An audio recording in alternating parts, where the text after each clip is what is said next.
بسم اللہ الرحمن الرحیم۔ حدیث نبوی صلی اللہ علیہ وآلہ وسلم۔ حضرت ابو ہریرہ رضی اللہ تعالیٰ عنہ سے روایت ہے، نبی صلی اللہ علیہ وآلہ وسلم نے فرمایا، جب کسی سے اس کا ہمسایہ اس کی دیوار میں لکڑی گاڑنے کی اجازت طلب کرے تو اسے چاہیے کہ اسے منع نہ کرے۔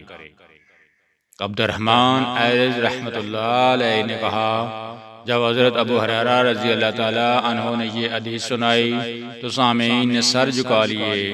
چنانچہ جب حضرت ابو ہریرہ رضی اللہ تعالیٰ عنہ نے انہیں اس حال میں دیکھا تو فرمایا، کیا وجہ ہے کہ میں تمہیں اس حدیث سے اعراض کرتے ہوئے محسوس کرتا ہوں؟